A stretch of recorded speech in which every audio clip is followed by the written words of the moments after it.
Watanya abah-abah nagai bang, ama-ama nagai sehat sehat. Alhamdulillah sehat orang tua. Wah sehat orang tua, ulah terpere-pere berjalan. Tapi lain sampai juga musaji, bagi beliau itu masih sehat. Ada orang takih berjalan tidak sampai ke musaji, itu mungkin kurang sehat. Setidaknya kurang sehat rohaninya. Ya alhamdulillah, sekalipun tertatih-tatih, sepanjang masih bisa melaksanakan ibadah sholat berjamaah ke masjid, beliau menganggap masih sehat, alhamdulillah. Kemudian mereka sampaikan salam dan salam untuk Rasulullah Muhammad sallallahu alaihi wasallam. Allahumma shalli wa sallim wa barik alaihi wa ala alihi wa ashabihi wa man tabi'ahu bi ihsanin ila yaumiddin. Allah jamaah dan Ramadan rahmatullah. Malam ini malam yang kedua dalam pelaksanaan qiyam Ramadan. Ibu bapak, kita baca ayat Allah penggalan ayat 11 dari surat Ar-Ra'd. Ar-Ra'd dulu.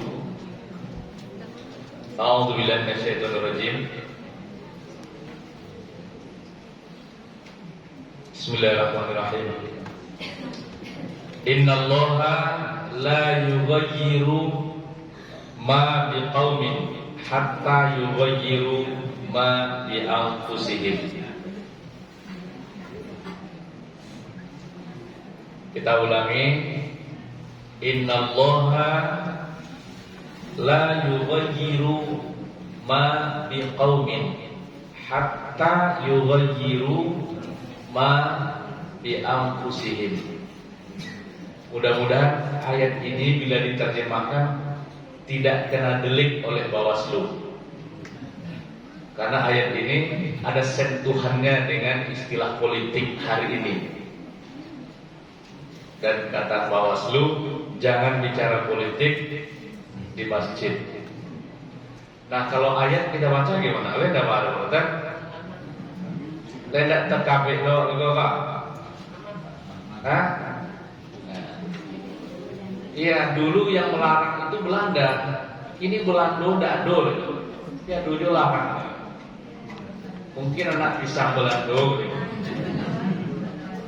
Iya, dulu Belanda ada dua daerah di Hindia Belanda ini yang sangat sulit dikuasai, yakni Aceh dan Minangkabau. Sehingga Belanda harus mengirim salah seorang Islamolognya, dia orang yang mempelajari Islam secara intens, walaupun tidak masuk Islam, hanya pura-pura masuk Islam, namanya Smak Makronye. Sampai belajar ke Mekah, sampai naik haji, pura-pura Islam. Kembali ke sini, ditelitinya lah, kenapa dua daerah ini sangat sulit ikut pola pikirnya Belanda. Rupanya di dua daerah ini masjid berfungsi baik bagi umat Islam di dua daerah. Sehingga rekomendasi Snak itu apa? Larang bicara politik di masjid. Itu mulanya itu Pak. Sehingga keluarlah maklumat pemerintah Belanda ketika itu, dilarang bicara politik di masjid. Padahal Islam bagaimana memisahkannya? Toh hadirnya Islam itu di tengah kancah kehidupan penuh dengan konflik politik ketika itu. Nah, politik seperti apa yang dimaksud oleh bapak-bapak kita di sana? Ada orang tua seluruh ini, pengawas pemilu, anggota dewan, belum calon ya, bacalek. Innallaha la yughayyiru ma biqaumin hatta yughayyiru ma bi anfusihim. Catat ini surat Ar-Ra'd ayat 11, tenggalannya, pertengahannya. Sesungguhnya Allah tidak akan merubah, tidak ada isu perubahan. Kan ada sekarang partai politik yang membawa tagline-nya perubahan ya. Nah, ini nanti akan ini politik Ustaz ini kayaknya pendukung Pak Anies juga nih. Bawa politik perubahan. Nah, berarti mak-mak ini ya, Pak Anies kayaknya. Allah tidak akan merubah suatu kaum, perubahan apapun Allah tidak akan berubah sampai kaum itu merubah apa yang ada pada diri mereka. Bapak Ibu jemaah, Allah sedang menawarkan dengan hadirnya bulan Ramadan ini sebuah perubahan yang sangat dahsyat buat manusia dan kemanusiaan. Kalau yang kita rasakan hari ini, misalnya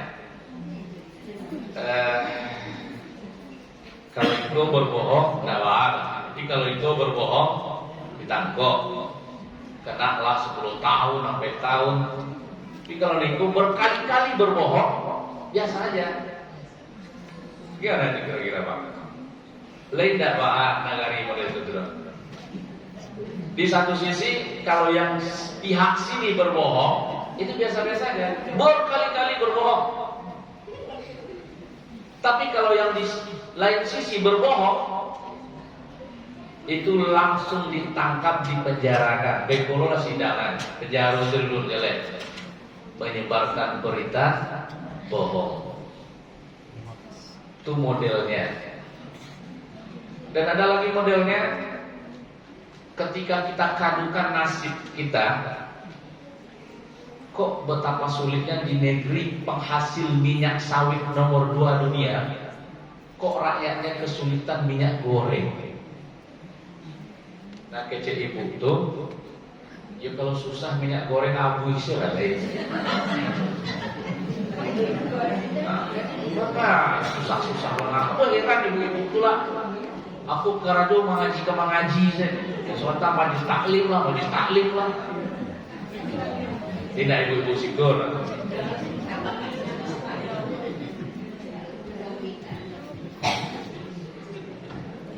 Ya.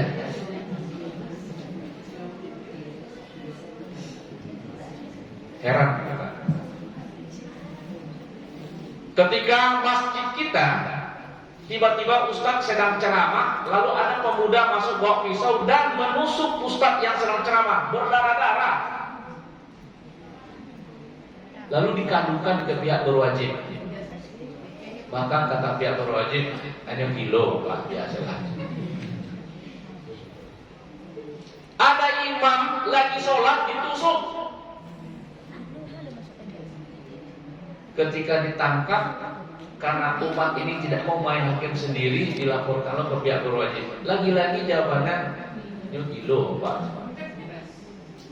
Jadi negara itu mungkin banyak makanan kilo. Ada ibu-ibu bawa anjing masuk musola, orang Cina. Ketika dikadukan, lagi-lagi jawabannya apa? Jadi nanti awak diadu jorong kilo saya.